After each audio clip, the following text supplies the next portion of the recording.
Bonsoir et merci de nous rejoindre dans ce nouveau numéro de votre émission Podium Jeunesse. Aujourd'hui, nous allons parler de la culture de la paix. La paix qui est encore à ce jour plus que jamais un besoin impérieux pour nos communautés. Malheureusement, elle est menacée d'une manière sans précédent et cela pose la nécessité de sa promotion. Les jeunes étant potentiellement une ressource réelle et indispensable aux transformations sociales, il urge de les amener à prendre conscience de la valeur de la paix, à réfléchir sur sa consolidation et à s'impliquer dans sa culture. Dans notre échange, tout à l'heure, nous allons tout d'abord réfléchir, nous interroger sur la notion de paix et de la culture de paix. Ensuite, nous allons réfléchir sur la nécessité de la culture de la paix au sein de la jeunesse. Et enfin, nous allons parler de la responsabilité des jeunes en ce qui concerne la culture de la paix et le maintien de la cohésion sociale, surtout en période électorale. En effet, cet après-midi, à cet effet, je voudrais dire donc, je suis avec 4 jeunes gens très engagés dans la culture de la paix, dans leur communauté. Il s'agit à mon extrême droite d'Immaculée Sambiani. Elle est assistante de projet à Wanep Togo, la branche togolaise du réseau ouest-africain pour l'édification de la paix. À ma gauche, nous avons M. Kodjo Fadou. Il est animateur socio-éducatif de la Maison des Jeunes de Lomé Siza à Madaromé. À mon extrême droite, j'ai M. Emeka Madjou. Il est chargé de communication des logistiques de Wanep Togo. Et à ma droite, Edna Deke, chargée des élections à la concertation nationale de la société civile. Elle est également la coordinatrice adjointe du démembrement féminin de l'association Les Messagers de la Jarre de Paix. Messieurs et dames, bonsoir. Bonsoir. Et merci d'avoir répondu à notre invitation. Je voudrais aussi remercier Wanep Togo qui m'a accompagné dans les préparatifs de cette émission. C'est un plaisir. Revenons à notre sujet. Si l'on examine les représentations que les uns et les autres se font de la paix, l'on se rend compte que le concept couvre des significations variées. Pour vous, comment peut-on définir la paix immaculée? Oui, merci Madame Pelagie.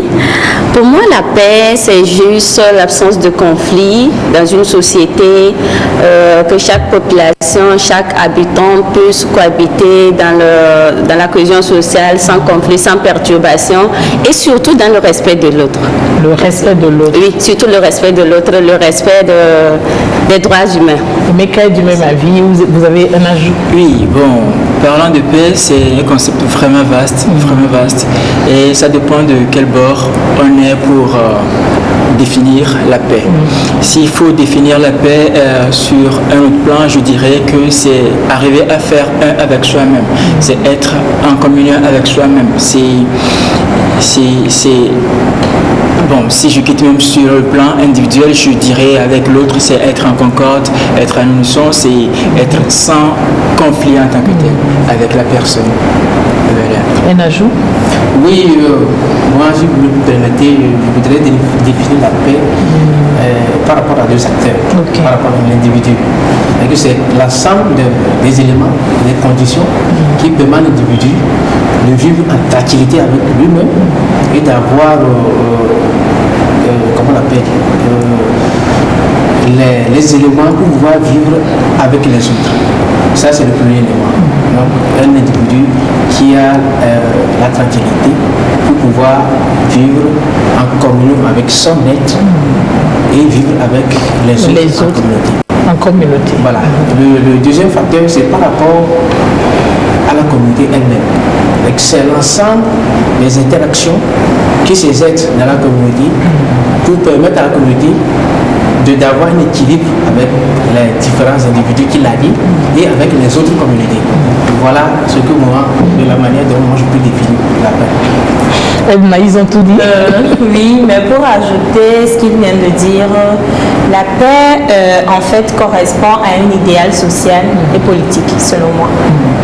Parce que je ne veux pas répéter ce qu'ils ont dit. La paix se définit par rapport à l'individu, à la société dans laquelle nous sommes, à notre continent en fait. Parce que s'il n'y a pas de guerre, s'il n'y a pas de conflit, ce n'est pas contre deux individus seulement.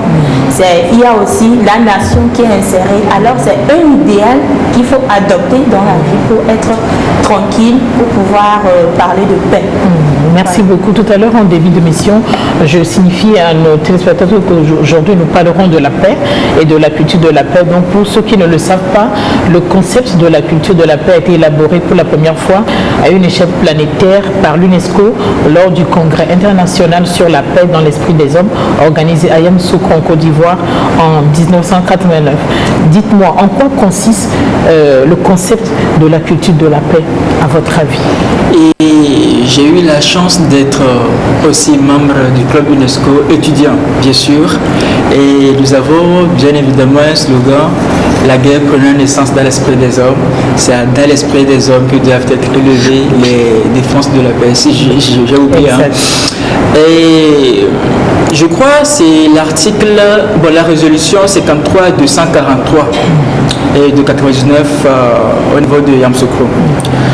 Et pour la culture de la paix, il faut essentiellement respecter un certain nombre de choses.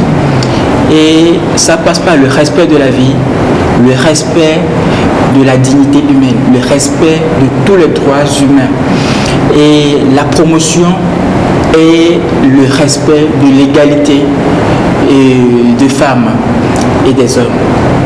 Il faut aussi arriver à respecter la souveraineté de l'État, l'indépendance du pays dans lequel nous vivons. Sinon, nous ne sommes pas vraiment en train de cultiver la paix. Et ça, c'est selon l'UNESCO et ses résolutions. Oui. Merci Edna. La culture de la paix, selon moi, est un ensemble de cultures de valeurs en fait.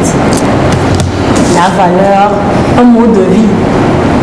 Comme il vient de le dire tout à l'heure, il faut savoir respecter certaines normes de soi-même. Moi, en tant qu'Edna, voilà ce que je fais pour pouvoir prôner la paix. Alors, on se demande que fait Immaculée, que fait Pélagie, que fait Fadou. N'importe qui peut se poser cette même question. Et étant donné que nous sommes dans une nation, alors il faut un respect à l'endroit de l'autorité, il faut un respect à l'endroit de nous-mêmes en tant que famille. Parce que quand on parle de la paix, on est là, on se donne une image grandiose du fait que ce soit du gouvernement, ce sont les ministres qui doivent instaurer ci ou ça. Pourquoi parler de la paix? On croit que c'est l'UNESCO, on croit que c'est l'Union européenne, mais non. La paix en réalité commence dans nos familles. Moi, qu'est-ce que je fais en tant qu'individu pour pouvoir prôner la paix dans ma famille? Il faudrait qu'on ait des valeurs, des engagements, que papa et maman sachent qu'arrivé à un moment donné, il ne faut pas frapper l'enfant comme ça, parce que juste j'ai envie de le frapper.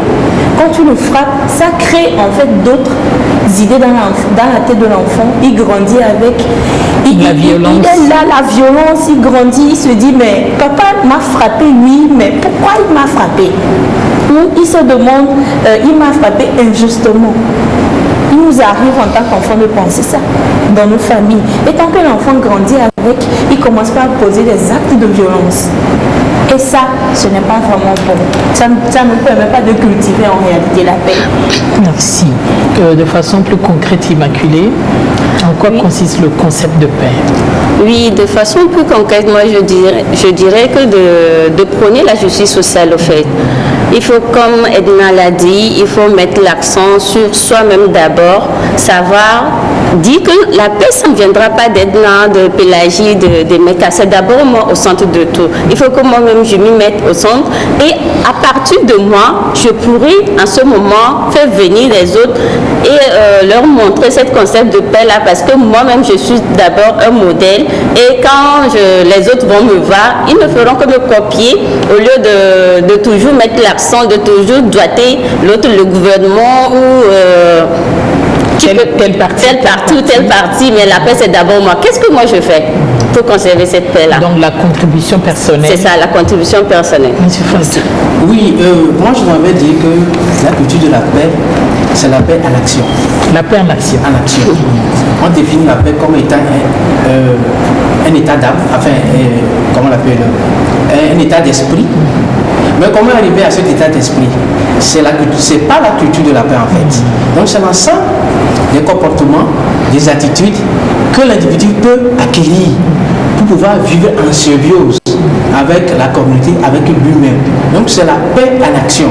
Et donc la culture de la paix renvoie à l'ensemble d'attitudes qui préviennent aussi le conflit. Parce qu'il faut le rappeler, la paix n'est pas absence de conflit. Le conflit est inhérent à toute société. Ça c'est clair. Mais comment prévenir et résoudre ce conflit-là qui a un souci? Donc la culture de la paix permet à l'individu d'avoir des approches pour pouvoir résoudre ces conflits par le dialogue par le dialogue et la négociation. Et donc le conflit peut naître à tout moment, mais comment l'individu peut aborder ce conflit-là pour pouvoir avancer dans la communauté. Donc c'est tout le système qui est mis en branle pour pouvoir permettre à l'individu de réduire ces conflits en n'ayant pas... Et de les prévenir aussi. Merci beaucoup.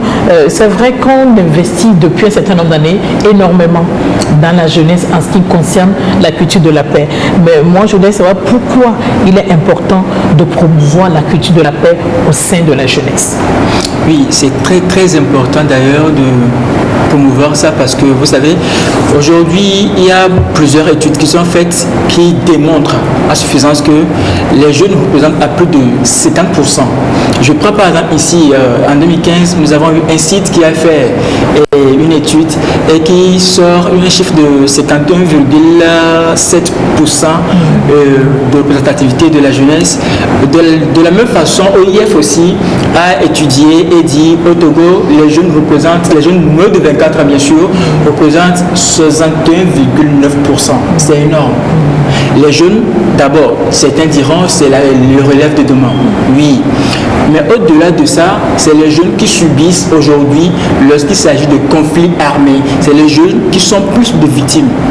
C'est les jeunes, par exemple, et Edna disait, lorsque toi, parent, par exemple, tu frappes ton enfant, ça ce n'est même pas un conflit armé, tu frappes ton enfant, l'enfant grandit avec la violence, l'enfant grandit parce que dans la tête, on résout les problèmes par la violence. Et l'enfant, cet enfant jeune, déjà, commence par raisonner comme ça dans sa petite société jeune et grandit comme ça jusqu'à demain. Que sera la société si on n'investit pas assez aujourd'hui? Ici, nous avons l'opportunité d'avoir à l'ANEP Togo un programme qui s'appelle Éducation à la paix et à la non-violence qui est depuis 2008 au Togo qui travaille avec des jeunes à Palimé et à Lemé et les jeunes dans le niveau préscolaire et puis le scolaire pour arriver vraiment à impliquer ces valeurs de paix-là et faire en sorte que ces jeunes-là soient des artisans. C'est-à-dire dans tout ce qu'ils feront, ils soient des... C'est-à-dire ils incarnent, voilà, la valeur des artisans de la paix. Donc c'est à ça que nous donnons depuis 2008 et nous œuvrons pour que cela soit une réalité. Et tout récemment, par la grâce de Dieu, nous avons adopté la table de spécification qui nous permettra bien sûr d'inclure les valeurs de paix dans le curriculum de préscolaire. Vous voyez, on n'a même pas pris le niveau primaire, on n'a même pas pris le niveau secondaire, le préscolaire, parce que c'est là-bas la base, c'est là-bas il faut commencer, jusqu'à atteindre le niveau primaire, secondaire, ainsi de suite. Voilà. Donc pour moi, c'est très important, bien sûr, de travailler avec la jeunesse, parce que sans ça, on aura des problèmes, plus que ce qu'on a aujourd'hui, bien sûr. Si nous regardons, par exemple, dans l'armée, la majorité sont des jeunes. Les djihadistes, la majorité sont des jeunes. Exactement. Qui apprend à tirer à l'autre? C'est les adultes qui apprennent aux jeunes à tirer. Voilà. Ce sont les adultes qui apprennent aux jeunes. Et des fois, ce sont entre les jeunes eux-mêmes qui s'apprennent à tirer. Maintenant, on se demande si tirer, c'est ça qui va résoudre le problème. D'aucuns diront oui, d'autres non. Mais on se dit, pour un idéal, il faut la paix. Les jeunes représentent plus de 50% de la population, qu'elle soit togolaise ou pas. Alors, les jeunes sont la relève de demain. C'est ce que tu apprends aux jeunes étant... qu'ils vont pérenniser. C'est ça qu'ils vont garder, c'est avec ça qu'ils vont grandir. Mais on se dit, un jeune qui grandit avec la violence, selon lui, c'est la violence qui résout tous les problèmes. Alors quand quelqu'un nous piétine, il le gifle. Mais s'il va se dire, ben, je t'ai piétiné, je ne savais pas, mais tu m'as giflé, il dit oui, je t'ai giflé parce que tu le méritais. Et puis, c'est un conflit qui naît. Moi, je prône plus la paix dans nos familles, en tant qu'individu, avant d'arriver dans la société, avant d'arriver dans la communauté et aller au niveau du gouvernement. Parce qu'il faut des actes citoyens qu'on pose en tant que jeune. Il faut vraiment grandir dans un esprit d'élan, de promotion de paix. Et on dit souvent, il faut que les jeunes soient des princes pacifiques. Alors il faudrait qu'on nous accompagne, qu'on nous aide en tant que jeunes à pouvoir devenir ces princes pacifiques-là pour pouvoir avoir un pays ou un Togo prospère. Merci. Immaculée. Oui, c'est évident qu'avec leur représentativité, qu'elle soit la plus touchée. Parce que à voir, c'est la jeunesse partout, quand on dit c'est la jeunesse partout. Et comme mon collègue vient de le dire, WANEP veut d'abord s'attaquer à la racine. Puisque sans la racine, si la racine est mal faite, c'est évident que l'arbre ne va pas donner de bons fruits. Donc, on veut s'attaquer à la racine et au jour d'aujourd'hui, on a 162 clubs de paix à Kpalimé et à Lomé. Et ces clubs de paix-là, je peux dire, ils font un travail très formidable et on peut constater dans ces zones-là que la promotion de la paix est en train de grandir, il y a la violence qui est réduite. Et tout récemment, avec le PNUD, il y a WANEP Togo qui a piloté le projet plateforme de dialogue communautaire pour le développement local et la cohésion sociale au Togo. Il était question de former des clubs de paix, il était question à WANEP bien sûr, de former des clubs de paix dans 3 localités ciblées par le projet qui sont Mango, Sokodé et Kpalimé. Et ces clubs de paix-là, c'était des clubs de paix de leadership, ces clubs de paix-là ont mené des sessions de sensibilisation dans les marchés, dans les places publiques, dans les écoles. Et on peut dire qu'ils ont touché du doigt ce qui se passe sur le terrain, cette violence-là que la jeunesse vit. Et ça vient du fait que dès la racine, cela n'a pas été traité. Dès le bas âge, cela n'a pas été traité. Donc, avec tout ce travail, je peux dire que WANEP fait, c'est évident qu'il faut qu'on s'attaque vraiment à la jeunesse pour pouvoir résoudre nos problèmes. Et comme l'a dit Edna, quand il y a enrôlement, c'est la jeunesse. Que ce soit dans les groupes djihadistes, les Boko Haram, dans l'armée bien sûr, ça vise toujours cette jeunesse-là. Donc c'est très important de la culture de la paix au sein de la jeunesse. Merci. C'est vrai que vous nous avez parlé des différentes activités que WANEP fait dans le sens de la promotion de la paix au sein de la jeunesse. Mais je reviens, M. Fadou, et je reviens à ma question. Pourquoi c'est la jeunesse qu'on cible de plus en plus lorsqu'il s'agit de promouvoir la paix, de promouvoir la culture de la paix? Ok, je crois que les collègues ont pratiquement tout dit. La jeunesse, parce qu'elle est au cœur de tous les intérêts. De tous les intérêts. Et même, les jeunes sont à l'avant-garde de tout mouvement violent. C'est à eux on fait appel pour peut-être faire la propagande anti-violente, on fait des actions violentes. Là, on dit qu'ils sont des acteurs. Mais quoi de bon de cibler les acteurs qui participent à cette violence-là? Donc ça veut dire que si on fait un travail avec ces acteurs-là, le problème est résolu. C'est pour ça qu'on doit amener les jeunes à comprendre que la violence ne peut jamais résoudre un problème. Mais si l'acteur principal est sensibilisé et renonce à la violence, je crois que le problème est résolu. Lors des violences, c'est eux qui sont des victimes, comme l'a dit Edna et mon collègue là-bas. C'est-à-dire que s'il y a la guerre aujourd'hui, si on ferme les écoles, qui vont à l'école, c'est les jeunes. C'est le secteur professionnel qui est parti. Les entreprises sont fermées. S'il y a des mouvements violents dans un pays, les entreprises ne viendront pas s'installer. Qui sont la main d'œuvre? C'est la jeunesse. Donc ça veut dire que, somme toute, c'est la jeunesse qui prend racine dans la violence, mais qui est encore victime. Donc si on arrive à sensibiliser cette jeunesse-là, il va que le problème est résolu. Nous allons évoluer avec ce dossier qui a été réalisé par Sonia Menyiko et Giovanni Haldé, et on revient juste après pour en parler. La paix est encore à ce jour plus que jamais un besoin impérieux pour nos communautés. Malheureusement, elle est menacée d'une manière sans précédent et cela pose la nécessité de sa promotion. Le concept de la culture de la paix a été élaboré pour la première fois à une échelle planétaire par l'UNESCO lors du Congrès international sur la paix dans l'esprit des hommes organisé à Yamoussoukro en Côte d'Ivoire en 1989.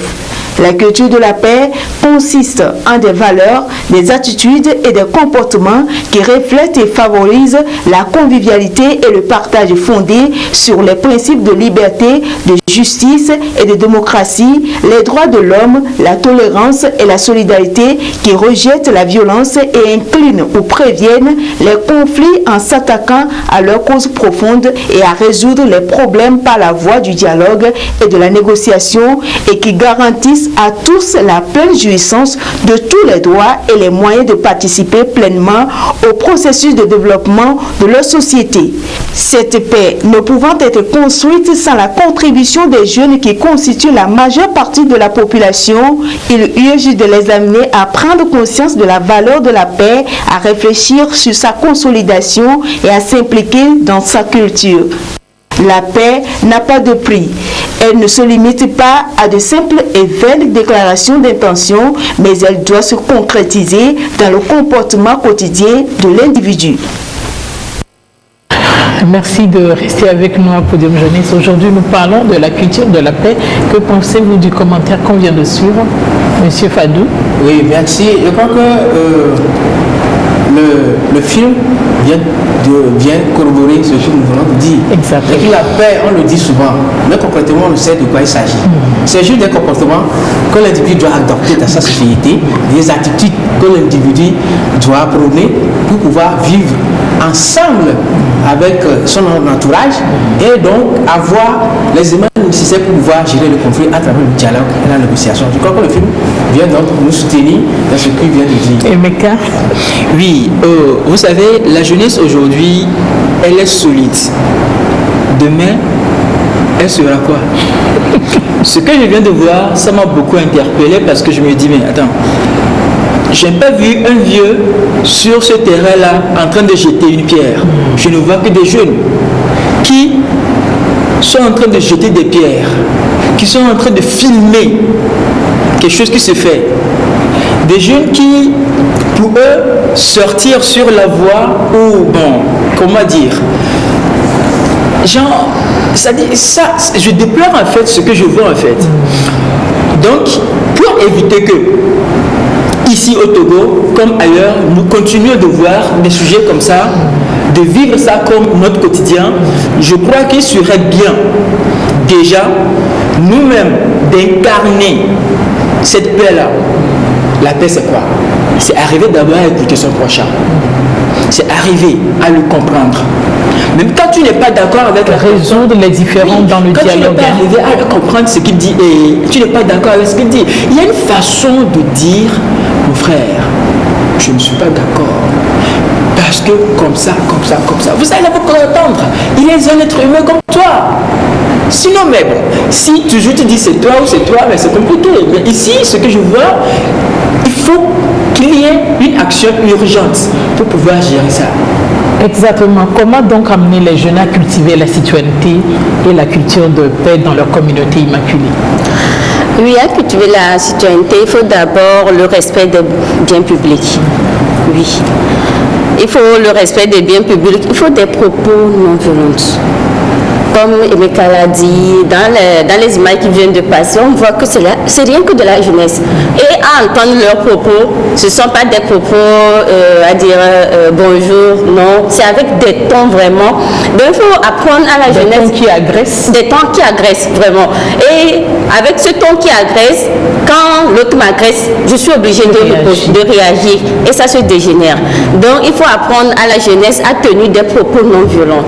Donc savoir parler, il ne me coûte rien de dire s'il vous plaît madame Pélagie, je ne suis pas d'accord avec ce que vous êtes en train de dire et de vous donner ma proposition bien sûr. Il ne suffit pas aussi d'aller dire je ne suis pas d'accord et de se dire non, mais qu'est-ce que toi tu donnes? Qu'est-ce que tu proposes? Qu'est-ce que toi tu proposes pour que ça se règle? Donc il faut que la sensibilisation aussi contre la non-violence. Oui, il faut qu'on arrête. Il est temps. La violence, ça ne mène à rien. Donc c'est aussi l'ensemble des modes de vie qui rejettent cette violence-là dans nos communautés. Et il faut que aussi ça soit par nous. Ça commence par nous. Si nous on ne rejette pas, on n'incarne pas cette paix-là, ce n'est pas d'autres personnes qui viendront le faire. Donc la gestion pacifique aussi des conflits. Comme le disait M. Fadou, on ne peut pas éviter les conflits. Non. C'est là. On dit souvent, il y a un proverbe qui dit la langue et les dents sont ensemble, mais ils se querellent tout le temps. Donc c'est pour dire que nous sommes dans une société où il y aura toujours des conflits, mais il faut qu'on sache gérer ces conflits-là, la gestion pacifique des conflits. Comment les résoudre avec des propos non violents, je crois. Donc de façon concrète, tu as parlé de la sensibilisation à la non-violence. Edna? Oui, je suis parfaitement d'accord avec l'Immaculée. Et je me focalise encore sur la sensibilisation. Elle n'est pas que de masse. En fait. Entre jeunes, on peut se sensibiliser. En tant qu'Edna, je peux venir chez Pélagie. Oui, Pélagie, aujourd'hui j'ai un message pour toi.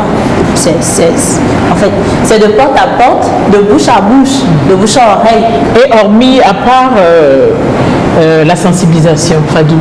Oui, je vais être très concret. Nous, à la maison de jeunes, par exemple, je prends la chose comme ça. Mais c'est par rapport à la civilisation et à l'éducation. Donc, c'est un cadre. Il faut créer des cadres pour que les jeunes puissent s'exprimer. Parce que l'un des problèmes de la violence, c'est le manque de cadre d'expression des jeunes. C'est-à-dire que les jeunes n'ont pas d'opportunité pour s'exprimer. Ils explosent. C'est ça qui amène à la radicalisation. Donc, si les jeunes sont là et ont la culture du dialogue, de discussion, maintenant il y a, comment on l'appelle, une culture qui permet aux jeunes de comprendre que mon point de vue n'est pas forcément le vrai, mais dans tout, il faut accepter aussi ce que l'autre dit. Ça amène la jeunesse à prendre conscience que nous avons des différences, mais on doit vivre avec ces différences-là. Donc c'est la sensibilisation, c'est l'éducation. On doit pouvoir vivre. Voilà, on est condamné même à vivre ensemble avec nos différences. Donc c'est la sensibilisation, l'éducation, des valeurs morales et sociales. La justice, le respect de la parole donnée, le respect de l'autre, toutes les valeurs qui permettent à l'individu de considérer l'autre comme un individu à part entière. Et concrètement, quelles sont les activités que vous avez eu à faire dans le sens de la promotion de la paix avec les jeunes avec qui vous travaillez? Voilà. J'ai vu des images défiler, c'est des images des actions que la maison du jeune mène. Les photos. Et spécialement, nous faisons des rencontres, des échanges et des formations sur des thématiques, sur des valeurs de paix et de non-violence. Pas plus que ce matin, on était avec le Centre de développement des enfants et jeunes adolescents de compassion, CDE, à Vancouver. C'est une projection qui portait sur l'acceptation de la différence. Comment, avec nos différences, on peut s'accepter mutuellement. Donc c'est à travers soit des causeries éducatives ou des films que nous portons le message de sensibilisation, de changement de mentalité, d'éveil de conscience sur la problématique de paix. La paix, même si on suppose aujourd'hui que la violence est un bout de règlement de conflit, mais il n'est pas durable. Même si dans les pays qui ont connu la guerre, après, ils s'asseyent sur une table de discussion. Donc, il vaut mieux apprendre à l'individu de promouvoir le dialogue et la négociation pour ne pas arriver à la paix. Donc, nous sensibilisons les jeunes chaque jour que Dieu fait sur cette thématique-là pour amener les jeunes à être responsables et à être sociaux. Donc, c'est ce que nous faisons dans les ans du jeunes. Merci beaucoup. Emeka, à part le projet dont tu viens de me parler, qui concerne les enfants de bas âge, je crois que on n'a pas eu à intervenir beaucoup dans les écoles en ce qui concerne l'éducation à la paix. En quoi consiste l'éducation à la paix? Comment ça se passe dans les écoles? Ok, l'éducation à la paix avec les enfants, avec les clubs de paix qu'on a eu à former, avec le programme éducation à la paix à la non-violence à WANEP Togo. Il consiste de former des enfants qu'on les appelle clubs de paix, composés de 5 ou 6 enfants. Ça peut aller jusqu'à 7. Et ces enfants-là, on les inclut des valeurs de paix. On les apprend à gérer les conflits, à tenir des propos non violents, à comment faire pour que, si un conflit naît tout à l'heure, comment faire pour résoudre ces conflits-là. Donc, on les apprend aussi à être des médiateurs. Et ces enfants-là, dans les écoles, sont entre eux, bien sûr. Dans les écoles, vous pouvez le constater aujourd'hui à Kpalimé, si vous allez ici même à Lomé, si vous allez dans les écoles ciblées par WANEP, par le projet, vous serez vraiment, je vous assure, ébahis. Pendant la récréation, il y a des enfants, vous êtes là, nous souvent on va sur le terrain, on est là comme en tant qu'observateur. Vous êtes là, vous voyez un enfant, des enfants, souvent c'est pendant la récréation, quelqu'un peint un truc, toi tu n'as pas d'argent, tu viens, tu veux prendre. Et l'autre vient, les enfants de club de paix avec qui on travaille, il vient, il dit non, il ne faut pas aller par la violence, viens juste demander, s'il te plaît, surtout par ces mots. S'il te plaît, s'il vous plaît. Est-ce que tu peux m'en donner? M'en donner un peu. Je n'en ai pas. Et avec ces mots-là, l'autre ne peut pas te refuser. Et il essaie de résoudre ce conflit-là à son niveau. Un enfant de 3 ans, 4 ans, hein, bien sûr, ce ne sont pas des grandes personnes, non, c'est souvent des petits enfants. Il résout ce problème et c'est quand ça le dépasse, l'autre ne tolère pas, l'autre est un peu agité, il est obligé d'aller au niveau du directeur ou de l'enseignant qui s'occupe, afin que l'enseignant intervienne. Sinon, ces enfants-là, je peux dire, ils résolvent beaucoup de problèmes de façon pratique dans les écoles et avec le CG aussi, avec le projet, avec le PNUD, c'est le même cas. Et c'est très... Il y a un cas qui a été relaté à l'école primaire, dans une école privée, bien sûr, dont je tais le nom. Au cours de la récréation, un garçon achetait du riz qu'il était en train de manger. Son camarade ne lui a pas demandé. Il est juste venu à la sauvette puiser une petite quantité et l'autre l'a giflé avec violence. Et le directeur était obligé de convoquer les parents du garçon qui a giflé son camarade. Et on demandait à celui qui a giflé pourquoi tu l'as fait. Il me dit, est-ce que c'est son papa qui m'a donné l'argent pour acheter le riz? Ses parents étaient très étonnés. C'est vrai qu'il est un enfant agité à la maison, mais vous voyez le fait qu'ils n'ont pas pu le maîtriser, il l'a transposé sur son camarade à l'école. Edna. C'est vraiment déplorant parce que c'est vrai, je ne suis pas monitrice d'enfants, mais on rencontre souvent ces cas. Même quand tu quittes ta maison, il y a peut-être une école à côté de toi. J'ai aussi ma petite soeur que j'amène à l'école. Mais des fois, c'est vraiment déplorant de voir ces genres d'actes que les petits-enfants mènent. Une fois, j'ai amené ma petite soeur à l'école. Et il y avait d'autres filles qui sortaient. En fait, ils sortent en groupe pour aller se mettre à l'aise. Et quand l'autre est sortie, elle a fini de se mettre à l'aise et n'arrivait pas à remettre son sous-vêtement en fait. Donc quand l'autre est arrivée, elle a commencé par tirailler la fille. Elle dit mais laisse-moi. Et finalement ils ont commencé par se battre. C'est vrai que la fille qui était arrivée à la rescousse, elle était venue pour l'aider. Mais comment elle a fait? C'est parce qu'elle a fait avec violence que finalement l'autre n'a pas compris qu'on voulait l'aider à pouvoir remettre son sous-vêtement. Et puis finalement, c'est madame qui est arrivée pour pouvoir calmer la situation.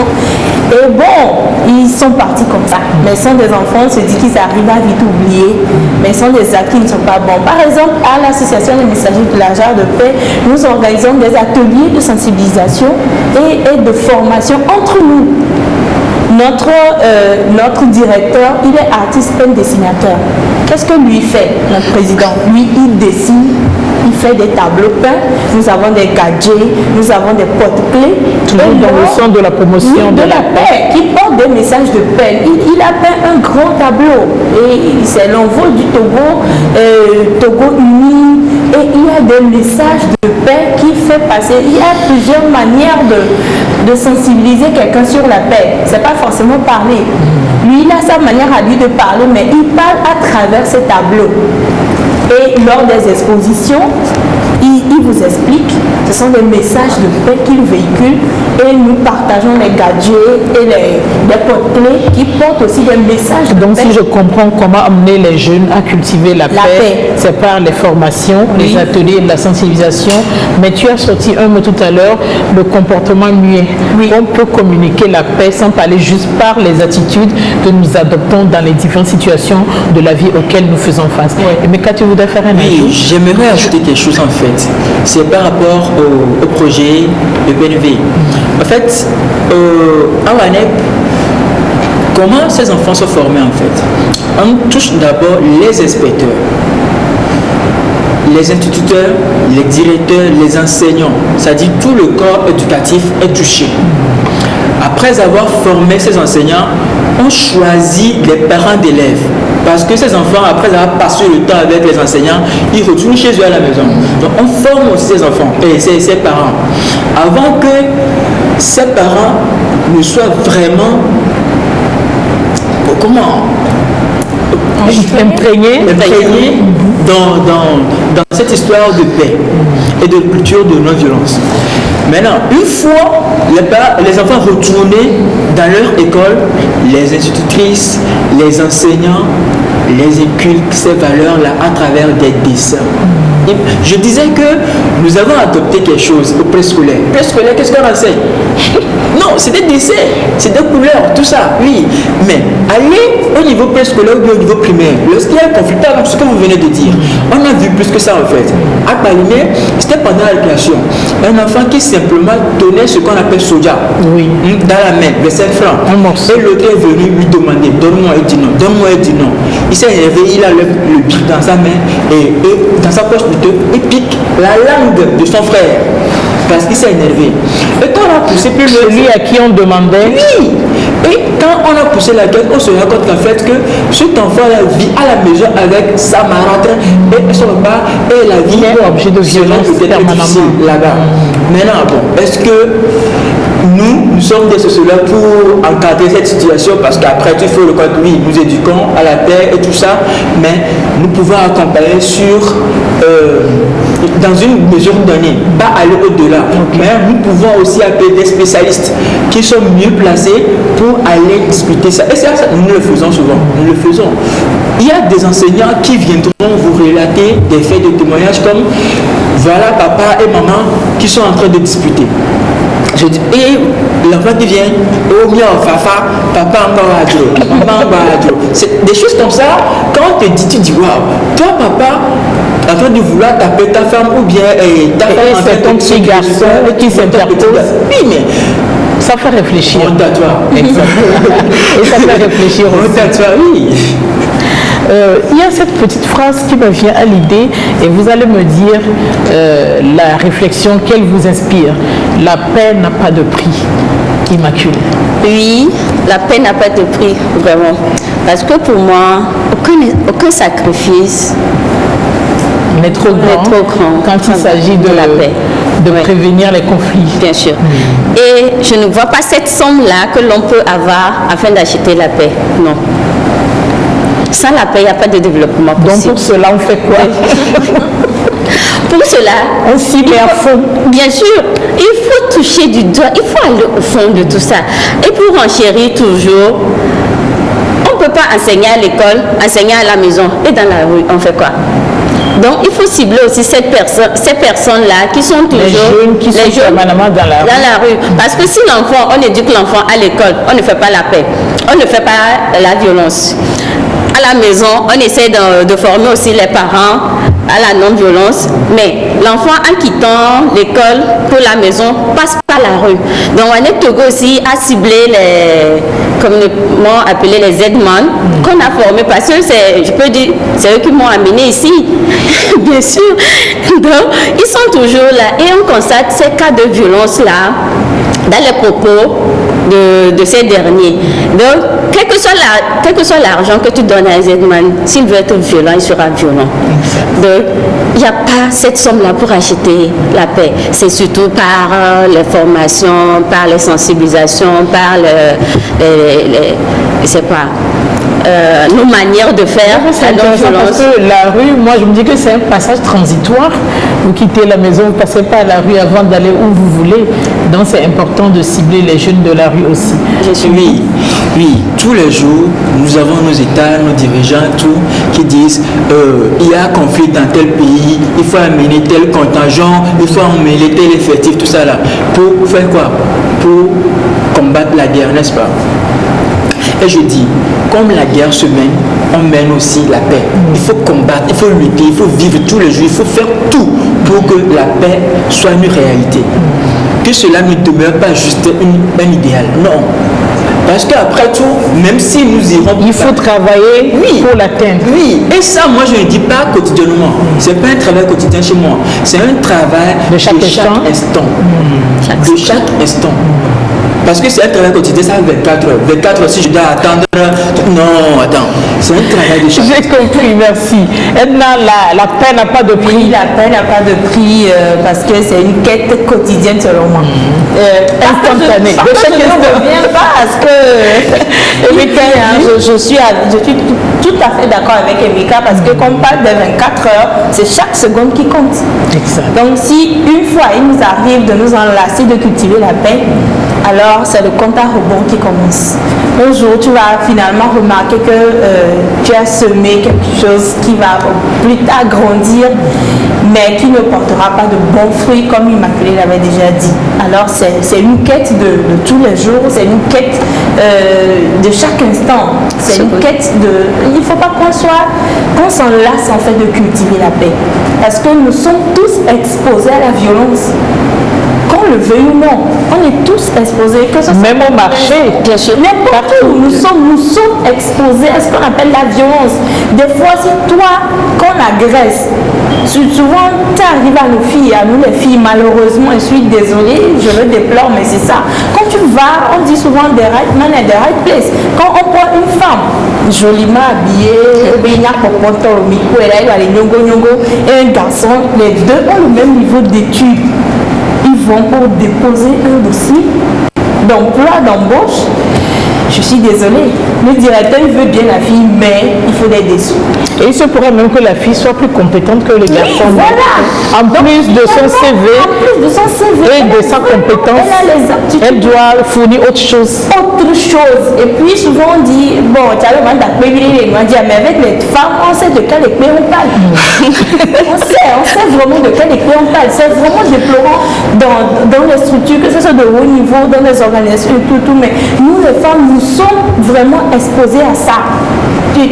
Soit tu es vraiment bien éduqué et tu renonces à tout ça, soit tu n'es pas éduqué, tu tombes dans tout ça et ce sont encore des violences qui se créent. D'accord, merci beaucoup Fadou.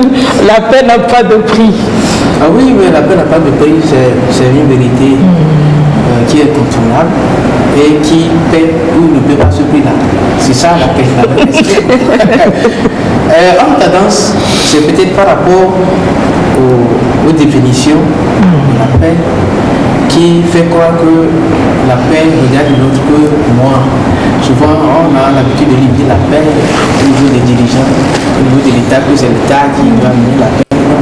La paix qui n'a pas de prix doit être cultivée au quotidien parce que c'est une donnée un peu chère, fragile, que tout le monde doit cultiver d'ailleurs personnellement avant d'aller à l'État. Parce que l'État, c'est la somme des individus. Avant de pouvoir le faire vivre à autrui. Donc, elle n'a pas de prix, mais ça doit commencer par nous, les acteurs, les individus, pour aller à l'État, le pays. Donc, la paix véritablement n'a pas de prix et que ce prix-là, s'il y en est, doit être payée par nous tous. Chacun. Par chacun d'ailleurs. Parce que si la paix est menacée, c'est nous tous qui sommes menacés. Voilà. Merci. Avec cette dernière question, nous allons aborder la descente de notre échange cet après-midi. Nous savons que nous sommes rentrés dans les périodes électorales avec la campagne qui a débuté depuis hier. Et en tant que jeune citoyen, quelle est la responsabilité des jeunes en ce qui concerne la culture de la paix et le maintien de la cohésion sociale? Emeka. Une chose, c'est être militant. Mais l'autre chose, c'est arriver à être un bon militant. Un bon militant, c'est celui-là qui se dit, lorsque mon candidat gagnera, comment sera le pays qu'il va diriger? Alors, si tu as en tête cette réflexion-là, tu sauras comment vraiment s'engager dans cette période de campagne jusqu'à aller aux élections. Ça veut dire que d'abord, il faut s'approprier des valeurs de la paix et de la non-violence, la communication non-violente. Et il faut arriver, lorsque sur le terrain, il arrive que vous rencontrez votre adversaire, c'est simple. Soit vous vous dépassez sans rien vous dire, soit embrassez-vous, c'est aussi un signe d'élévation. Et séparez-vous, continuez. Oui, mais attends. Les campagnes ou les élections, c'est juste pour un temps. Après les élections, il y a une vie continue. Le Togo est là pour toujours. Le Togo est là. Les candidats y partiront. Mais le Togo, il demeure. En tout cas, jusqu'à la fin des temps, si Dieu veut. Donc, c'est pas vous et moi qui allons dire que, bon, toi c'est comme ça ou moi c'est comme ça. Non, attends. Donc tu prônes la tempérance et la tolérance. Voilà, soyez tolérants dans tout ce. Merci Immaculée. Oui, pour moi c'est d'abord le message courtois. Il faut qu'on sache parler à l'autre, bien sûr. Et s'il arrivait qu'on se rencontrait, qu'on se dise au-delà de tout, nous ne sommes qu'un. Nous ne sommes que des Togolais, fils d'un même père, si je peux le dire ainsi, fils d'une même mère. Donc il ne sert à rien de s'entretuer, de s'en vouloir. Non. Au-delà de tout, c'est le peuple qui choisit et acceptons quoi. Et surtout, ne pas oublier que la politique, c'est un combat d'idées, ce n'est pas un combat physique. C'est ça. Edna. Généralement, c'est ce qu'on ne comprend pas. C'est un combat d'idées. Nous, en tant que jeunes, avant d'être militants, nous sommes jeunes. Nous sommes jeunes. Ce qui est sur la politique, là, nous sommes dans les moments électoraux. D'accord, mais ça va passer. Ça va passer. Il faut tout d'abord que nous-mêmes, nous essayons de nous engager dans cette politique-là, qu'on soit, qu'on puisse cultiver les valeurs de respect, qu'on soit imprégné lors de tout le processus, que ce soit préélectoral, lors du scrutin ou post. Parce qu'on pense que c'est le jour du vote seulement. Il faut poser des actes citoyens. Quand l'autre dit quelque chose qui ne va pas, bon, c'est son idée, soit tu l'acceptes, soit tu ne l'acceptes pas, mais la vie continue. Il ne faut pas jeter des pierres, on n'a pas assez ni détruire les édifices. Il ne faut pas détruire le peu qu'on a, alors qu'on en a plus besoin. Ni endommager les biens que nous avons en commun. Monsieur Fadou, la responsabilité du jeune citoyen en ce qui concerne la culture de la paix et le maintien de la cohésion sociale dans ces périodes électorales.